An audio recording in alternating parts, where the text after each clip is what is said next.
नमस्कार दोस्तों, पुनः स्वागत है हमारे चैनल में आपका। लास्ट क्लास में हमने वैलेंसी का डिस्कस किया था, वापस उसी से शुरू करते हैं। वैलेंसी क्या है? वैलेंसी क्या है? नंबर ऑफ इलेक्ट्रॉन ट्रांसफ़र और gain to complete octet. Valency की डेफिनेशन क्या होगी कि नंबर ऑफ इलेक्ट्रॉन ट्रांसफ़र और gain during complete octet of element known as valency. अब बात करते हैं वैलेंसी का, how to find out valencies. तो वैलेंसी फाइंड आउट करने के पास हमारे लिए बहुत तरीके हैं, जिनमें से पहला तरीका हम बात करेंगे how to find out valency. जैसे आपने रैंडम एग्जांपल लिया फ्लोरीन का एटॉमिक नंबर कितना होता है 9। के कोष में इसके पास के सेल में 2 और एल में 7। अब इसको ऑक्टेट कंप्लीट करना है आउटर मोस्ट सेल में, तो कितना इलेक्ट्रॉन नीड है 1, तो इसकी वैलेंसी क्या होगी 1। ऐसे के ऐसे वैलेंसी फाइंड आउट करते हैं। अब बात करते हैं how to write a chemical formula. Chemical formula कैसे राइट करते हैं वो डिस्कस करेंगे। Now chemical formula of an compound of a compound. तो केमिकल फार्मूला कैसे लिखा जाता है उसके बारे में बात करते हैं। केमिकल फार्मूला होता क्या है? Symbolic representation of its composition. किसका? कंपाउंड की कंपोजिशन का सिंबॉलिक रिप्रेजेंटेशन क्या कहलाता है? Chemical formula. फॉर एग्जांपल जैसे मैंने आपको कहा वाटर या H2O, तो इसका सिंबॉलिक रिप्रेजेंट क्या हुआ H2O, तो ये क्या हो गया वाटर का केमिकल फार्मूला। जैसे मैंने कहा कि अमोनिया, तो अमोनिया को हम सिंबॉलिक रिप्रेजेंट करेंगे NH3 से, तो ये इसका क्या होगा केमिकल फार्मूला। समझ रहे हो? तो केमिकल फार्मूला क्या हो जाएगा? Symbolic representation of compounds composition known as chemical formula. जैसे केमिकल फार्मूला ऑफ वाटर क्या होगा H2O एंड अमोनिया क्या होगा NH3।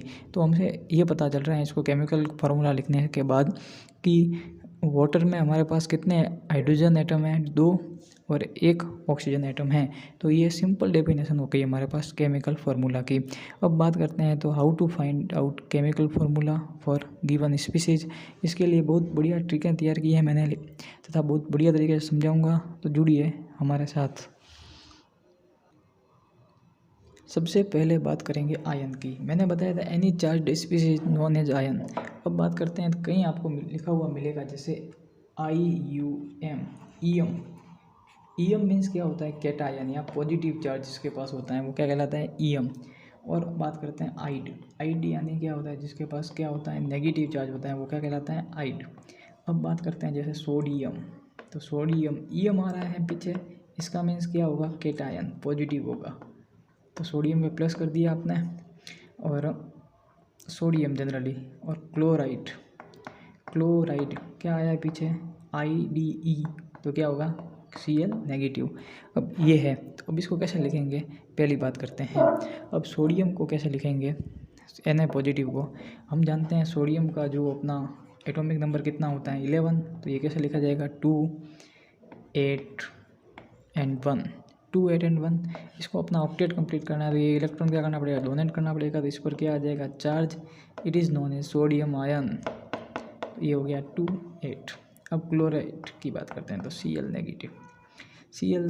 क्लोरीन की बात करेंगे पहले। कितना होता है एटॉमिक नंबर 17, 2, 8 और 7। ऑक्टेट कंप्लीट करना है तो क्या करना पड़ेगा इसको इलेक्ट्रॉन गेन करना पड़ेगा, तो इस पर क्या आ जाएगा नेगेटिव चार्ज आ जाएगा और ये हो जाएगा 2, 8, 8। तो Cl नेगेटिव हो गया। अब बात करते हैं सोडियम क्लोराइड की। How to write formula of sodium chloride. तो अपने पास Na हो गया, Na के पास कितना इलेक्ट्रॉन अपने डोनेट किया था +1। क्लोरीन को कितना चाहिए? क्लोरीन पे -1 चार्ज था, तो ये इससे और ये इससे क्रॉस मल्टीप्लिकेशन कराएंगे तो क्या आ जाएगा NaCl। ये हो गया इसका केमिकल फार्मूला। अब आप बात करते हैं बहुत इंपॉर्टेंट एग्जांपल्स की। बात करेंगे Mg की, MgCl Mg की। अब Mg के पास क्या है इलेक्ट्रॉनिक कॉन्फ़िगरेशन, इसकी बात करते हैं तो एटॉमिक नंबर कितना होता है 12, तो इसे लिखेंगे 2, 8, 2। इसको अपना ऑक्टेट कंप्लीट करने के लिए 2 इलेक्ट्रॉन क्या करना पड़ेंगे डोनेट, तो ये हो जाएगा Mg 2 पॉजिटिव और बनाएगा 2, 8। ठीक है। अब बात करते हैं क्लोरीन की। प्रीवियस एग्जांपल में मैंने आपको बताया था क्लोरीन का जो एटॉमिक नंबर होता है 17 और इसका जो इलेक्ट्रिक कॉन्फ़िगरेशन होता है 287, 1 इलेक्ट्रॉन गेन करेगा, Cl नेगेटिव बनाएगा। अब बात करते हैं how to write formula of magnesium chloride. Magnesium means Mg क्या है, IUM आ रहा है, मतलब क्या है, इसके पास पॉजिटिव चार्ज है और क्लोराइड के पास नेगेटिव चार्ज है। तो ये हम ऐसे लिख सकते हैं Mg पर कितना प्लस चार्ज आएगा, +2 ऑक्टेट कंप्लीट करने के लिए। क्लोरीन के पास कितना आएगा, -1 आएगा। दोनों का रेसिप्रोकल करते हैं तो ये हो जाएगा MgCl2। कंप्लीट है। अब मैं आपको एक एग्जांपल एक और बताता हूँ AlCl3 का। एल्यूमिनियम का एटॉमिक नंबर कितना है 13, तो इसका इलेक्ट्रिक कॉन्फ़िगरेशन हो जाएगा 283। तीनों इलेक्ट्रॉन क्या करेगा, डोनेट करेगा, तो इस पर आ जाएगा पॉजिटिव चार्ज और ये बनाएगा 2,8। क्लोरीन का मैंने बता ही दिया है, दो पिछले एग्जांपल्स में आप उससे देख लेना। अब बात करते हैं AlCl3 का फॉर्मूला लिखने की। अब बात करते हैं तो एल्यूमिनियम क्लोराइड, तो IDE मीन्स क्या हो जाएगा नेगेटिव, क्लोरीन -1 और एल्यूमिनियम कितना था +3। वापस क्रॉस मल्टीप्लिकेशन कराया, क्या हुआ AlCl3। कंप्लीट है, ठीक है।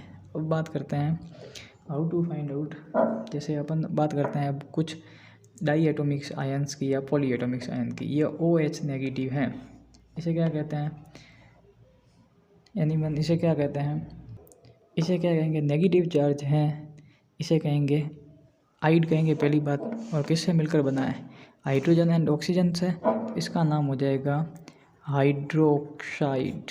बाद में बात करेंगे NH4 पॉजिटिव, क्या है पॉजिटिव चार्ज, तो क्या लिखाएंगे EM। अब ये किससे बना हुआ है, अमोनिया, तो ये क्या होगा अमोनियम, क्या होगा अमोनियम। बाद में बात करते हैं सल्फेट, SO4 2 नेगेटिव को कहते हैं सल्फेट। पॉली एटॉमिक आयन में क्या लगता है, पीछे 8 लगता है नेगेटिव चार्ज कम स्पीशीज के लिए। अब बात करते हैं PO4 3 नेगेटिव, इसे कहेंगे फॉस्फेट, इसे क्या कहेंगे फॉस्फेट। अब वापस बात करते हैं CO3 2 नेगेटिव, इसे क्या कहते हैं कार्बोनेट, इसे क्या कहते हैं कार्बोनेट। कंप्लीट है, याद रखना पड़ेगा ये सब चीज़ें, क्योंकि कार्बन और ऑक्सीजन तो कार्बोनेट।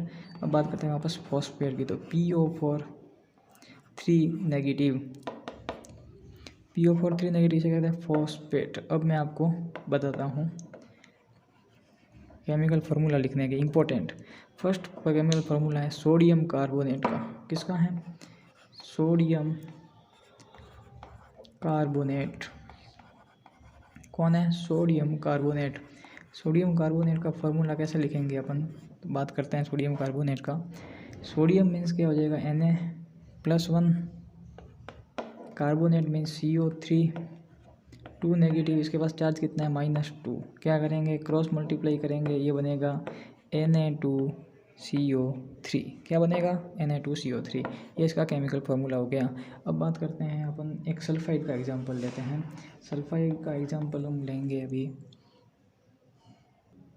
सल्फाइड का लेते हैं सोडियम के साथ ही, या लेते हैं अपन मैग्नीशियम के साथ। मैग्नीशियम का मैंने बताया था आपको, मैग्नीशियम मीन्स क्या होगा +2 ऑक्टेट कंप्लीट करने के लिए, और SO4 के पास तो कितना है अपने पास 2 नेगेटिव है, तो ये +2 क्रॉस मल्टीप्लाई हो जाएगा, आप इसे लिखेंगे Mg2SO4 2। पर ये रॉन्ग है, आपके मन में सवाल उठ रहा होगा ये रॉन्ग कैसे है, क्योंकि अगर Mg2SO4 2 लिखते हैं तो इसका सिंपलेस्ट रेशियो क्या हो जाएगा MgSO4। अब आप कह रहे थे ये तो N2SO4 में भी हो रहा था, पर यहाँ सिंपलेस्ट रेशियो क्या है 2 से डिवाइड कर ही नहीं सकते, यहाँ 1/2 हो जाएगा, 1 से डिवाइड करेंगे तो Na2SO4 ही बनेगा। अब बात करते हैं केमिकल फॉर्मूला, आपको लिखना आ गया होगा। अब बात करते हैं सेकंड, इसमें एग्जांपल होता है कि दिया गया है केमिकल फार्मूला, उससे कंपाउंड का नाम लिखना है। जैसे मुझे दिया हुआ है Na2CO3, इस कंपाउंड का नाम लिखिए। तो इसमें क्या है Na मीन्स सोडियम और ये CO3 मीन्स क्या हो जाएगा कार्बोनेट, तो इसका नाम क्या हो जाएगा सोडियम कार्बोनेट। अब ये भी पूछ सकते हैं इसमें कौन कौन से आयन हैं। पता है कि सोडियम क्या होता है प्लस चार्ज प्लस होता है, CO3 क्या होता है 2 नेगेटिव। ये हो गए इसके आयंस। एक और क्वेश्चन यहाँ पे उठता है कि मुझे कोई क्वेश्चन पूछ ले कि PO4 नेगेटिव में टोटल एटम्स कितने हैं। टोटल एटम्स फाइंड आउट करना है तो कितना होंगे total atoms. P phosphorus 1 atom plus 4 into oxygen के कितने एटम है 1 एटम 4 एटम है ऑक्सीजन के, तो कितने एटम हो गए। एक एटम फॉस्फोरस का, 4 एटम ऑक्सीजन के, ये मिलकर कितने होंगे 5 एटम। तो कितना हो गया 5 एटम। ये भी आपको पूछ सकते हैं। और मैं आपको एग्जांपल कराता हूँ, जैसे CO3 2 नेगेटिव में कितने एटम हैं। तो एक carbon atom, 3 oxygen atom, total मिलाकर कितने एटम हो गए 4 एटम। ओके, क्लियर है। अब बात करते हैं फॉर्मूला यूनिट मास की। फॉर्मूला यूनिट मास क्या होता है और कैसे लिखा जाता है, वो भी अब कैसे फाइंड आउट करते हैं वो भी हम सीखेंगे। फॉर्मूला यूनिट मास, जैसे फॉर्मूला लिखा है ये H2O, इसका यूनिट मास। अब बात करते हैं, मैंने बताया था एटॉमिक मास की यूनिट क्या होती है यूनिफाइड। हाइड्रोजन का एटॉमिक मास कितना होता है 1, हाइड्रोजन कितना है 2, तो ये हो गया 2। ऑक्सीजन का एटॉमिक नंबर कितना होता है 8। मैंने आपको ट्रिक बताई थी कि 8 को किससे मल्टीप्लाई कर दो 2 से, तो ये हो जाएगा 16। तो इसका एटॉमिक मास कितना हो गया 16, 2 + 16 तो मतलब 18 यूनिफाइड। तो ये क्या हो गया वाटर का फॉर्मूला यूनिट मास। यही होता है फॉर्मूला यूनिट मास। क्वेश्चन आ सकता है कि find out formula unit mass of HNO3। 1 number का क्वेश्चन आपको यहाँ से मिल सकता है। अब बात करते हैं मॉलिक्यूलर मास।